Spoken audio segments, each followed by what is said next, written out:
जो इस सिद्धांत को समझ चुका है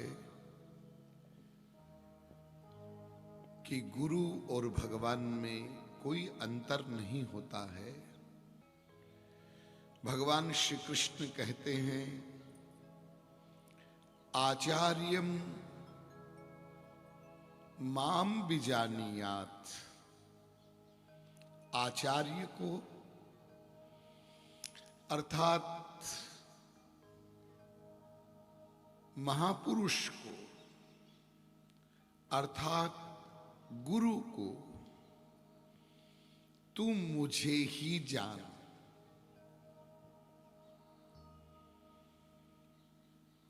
मेरे बराबर जान ऐसा नहीं, मेरे जैसा जान ऐसा नहीं, मेरा रूप जान ऐसा भी नहीं। माम भी जानियात, मुझे ही जान। नाव मन्येत करहिचित, उसकी आज्ञा का उल्लंघन नहीं करना है। न मर्त्य बुद्ध्या सूयेत, उसमें मर्त्य बुद्धि नहीं करना है। मर्त्य बुद्धि का मतलब क्या होता है? मर्त्य बुद्धि का मतलब होता है कि मनुष्य किसी क्रिया देख करके, जैसे हमारा मानव का शरीर है ऐसे ही उनका भी है। जैसे हम खाते हैं, पीते हैं, सोते हैं, उठते हैं, बैठते हैं, बीमार होते हैं, ऐसे वो भी होते हैं। रामकृष्ण परमहंस को आपने सुना होगा, कैंसर हो गया था। यदि महापुरुषों का जीवन आप पढ़ेंगे तो ये पाएंगे आप उसमें। इसलिए मानव शरीर में जो जो प्रक्रिया होती है वो सब उनके शरीर में भी होती है। प्रकृति के नियमों का वो विरोध नहीं करते। रामकृष्ण परमहंस से किसी ने कहा, बाबा आप तो रोज मां से मिलते हैं, मां को कह क्यों नहीं देते? आपको कितना कष्ट हो रहा है, आपके गले में इतनी भयंकर पीड़ा।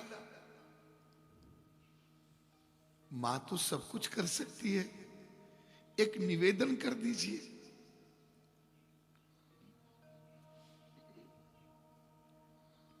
रामकृष्ण परमहंस ने कहा, जिस मन से मैं दिव्य मां का चिंतन करता हूं, दिव्य मां के दर्शन करता हूं, इस शरीर में एक गंदगी है, कोई गड़बड़ है, उसका निवेदन मैं मां से करूं, ये मुझसे नहीं होगा।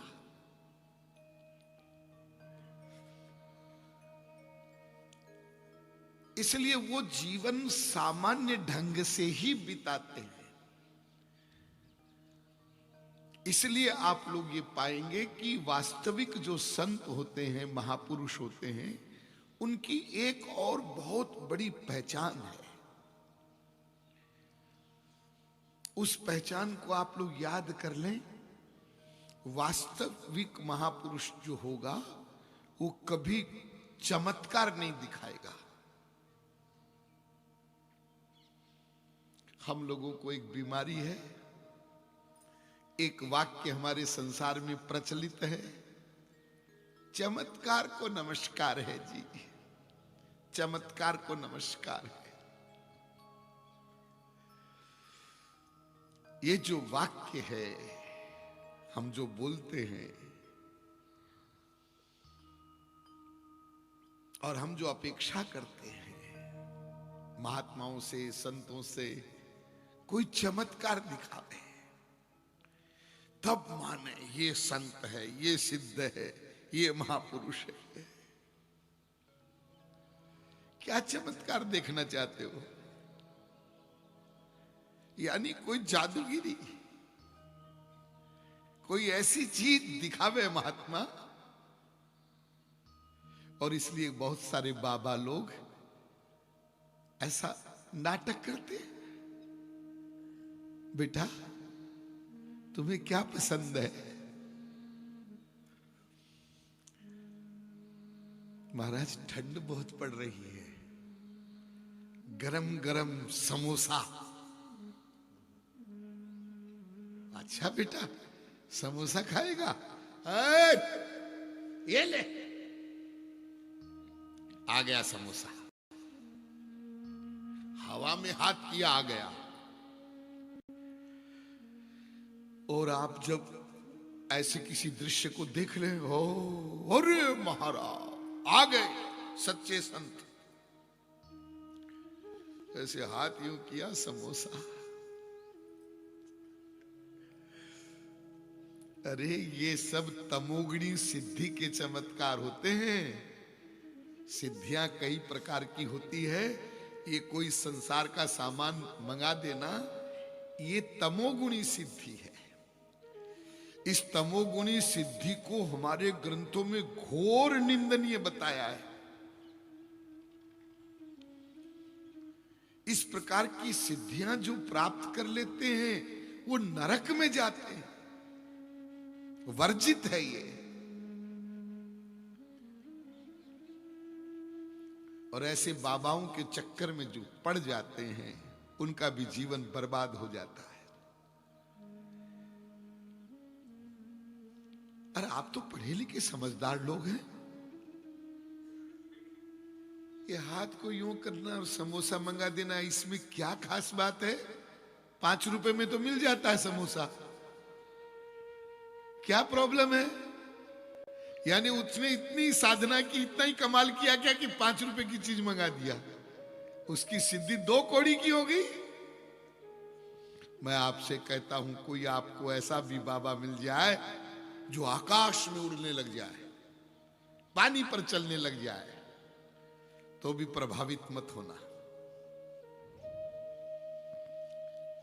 ये आकाश में उड़ने की सिद्धि प्राप्त कर लिया तो कबूतर के बराबर ही योग्यता है, इससे ज्यादा नहीं है। पानी में चलने लग गया है तो मछली के बराबर ही योग्यता है, इससे ज्यादा नहीं है। एक योगी था और एक भक्त था, दोनों गंगा जी के किनारे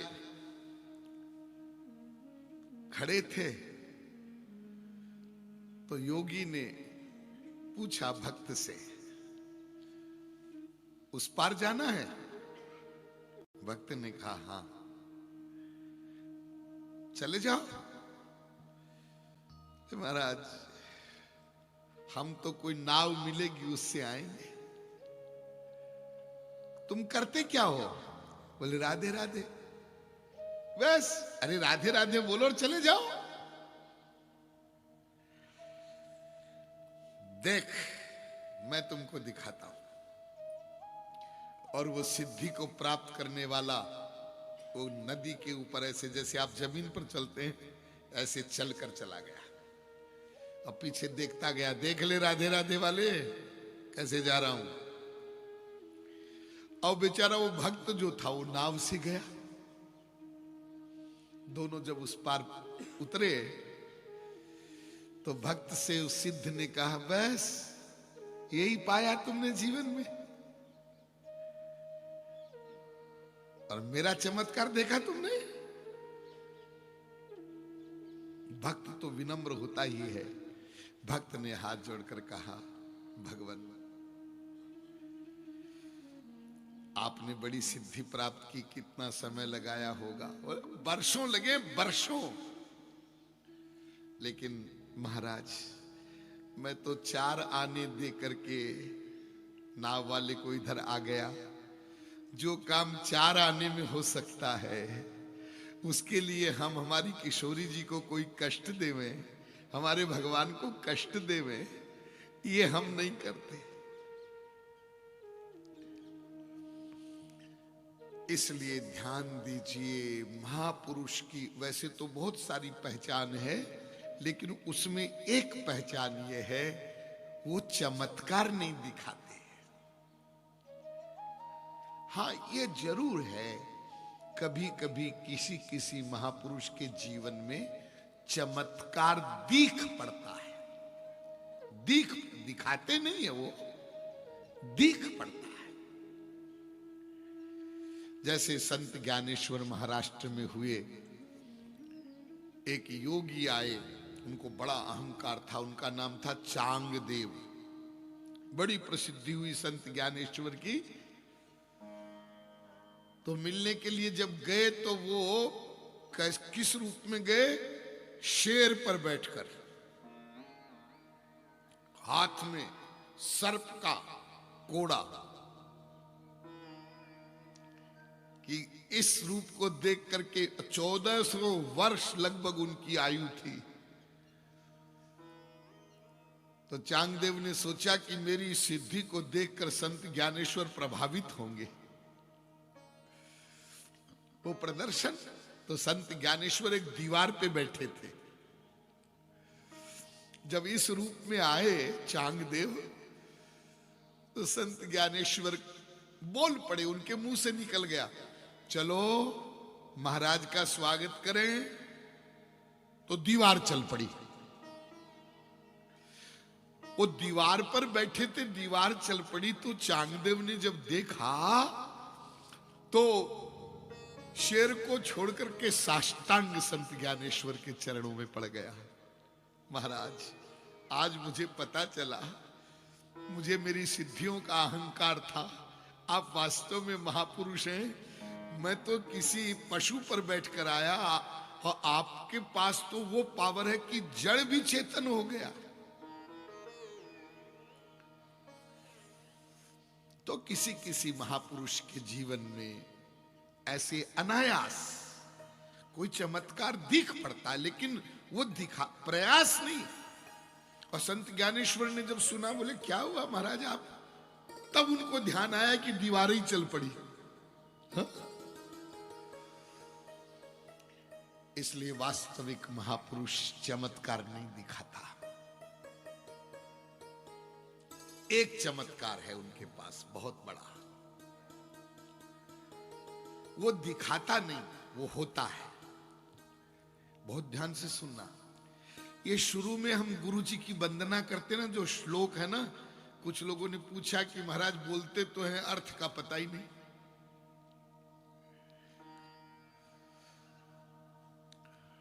एक चमत्कार महापुरुष के द्वारा होता है। वो क्या है? उनका जो संग करते हैं, सत्संग करते हैं, उनके मन को गंदे संसार से हटा करके भगवान के चरणों में लगा देते हैं। ये चमत्कार होता है महापुरुष का। ये अपने आप होता है, वो करते नहीं, अपने आप होता है। बस उनका संग करो, सत्संग करो, ये नेचुरल होगा। और यही वास्तविक संत की सबसे प्रमुख पहचान है। और कुछ भी मत देखो, एक ही चीज देखो, इनके पास भगवान का प्रेम है क्या? वो छुपा हुआ रहता है। जो सबसे मूल्यवान वस्तु होती है, आपके पास करोड़ों का हीरा हो, कोहिनूर, तो क्या आप उसका प्रदर्शन करेंगे? बाजार में लेके घूमेंगे? कितना छुपा के रखेंगे? कोई देख न ले, किसी को पता न चल जाए, कोई लूट न ले, कोई डकैत, कोई बदमाश छुपा के रखेंगे ना। अरे वो सामान तो थोड़े से पैसे का है। अनंत आनंद, अनंत भगवान का प्रेम, उसका कोई मोल का तो सवाल ही नहीं है। वो दिव्य वस्तु है और ईश्वरीय जगत का नियम है, गोपनीयम गोपनीयम गोपनीयम प्रयत्नतः छुपा कर रखते हैं। छुपाओ, चाहे छुपाओ ना। आप लोग कहेंगे यदि महापुरुष अपने प्रेम को छुपा कर रखते हैं तो फिर हम पहचानेंगे कैसे? हां, प्रेम को छुपा कर रखते हैं, लेकिन वो प्रेम छुपता नहीं है। छुपा कर रखने से भी छुपता नहीं। कुकर में गैस, स्टीम अंदर है, बन रही है, टेम्परेचर लग रहा है, लेकिन जब बहुत ज्यादा हो जाती है स्टीम, तब क्या होता है?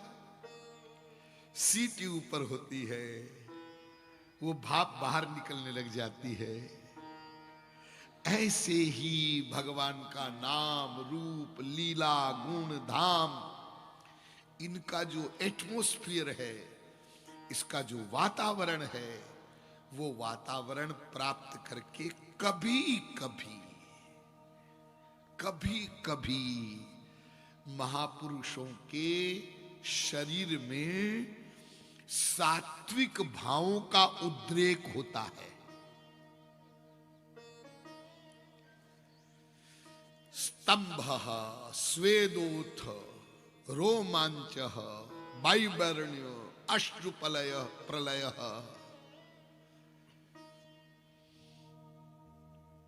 आंखों से आंसू बरसना, शरीर में रोमांच होना, वाणी गदगद हो जाना, चेहरे का रंग बदल जाना, मूर्छित हो जाना, स्तब्ध जड़वत रह जाना, पसीना छूटना, ये 8 प्रकार के सात्विक भाव बताए गए। वा गदगदा द्रवते यस्य चित्तम रुदत्य भीक्षणम हसति क्वचिच्च विलज्य उद्गायति नृत्यते तेच मद्भक्ति युक्तो भुवनम पुनाति। एवं व्रतः स्वप्रिय नाम कीर्त्या जातानुरागो द्रुत चित्त उच्चैः हसत्यथो रोदिति रोति गायत।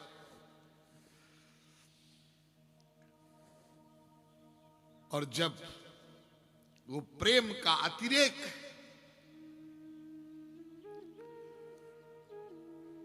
हरि बोल का कीर्तन कराते हैं महाप्रभु जी,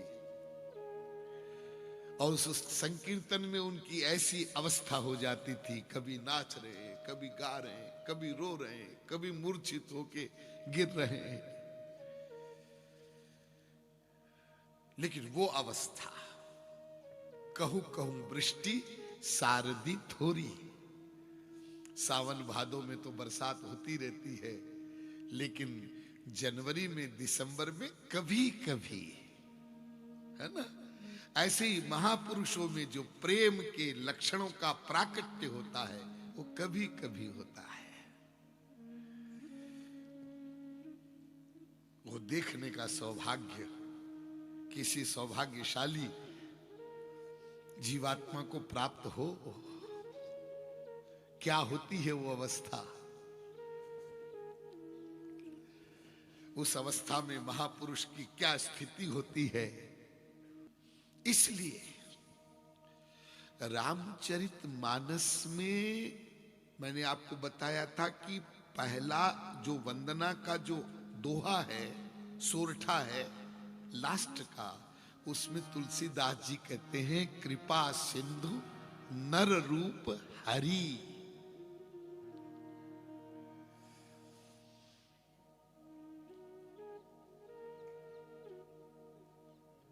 नर रूप में वो हरि है। तुम उसको देख सकते हो, उससे बात कर सकते हो, उनका प्यार पा सकते हो, उनकी सेवा कर सकते हो।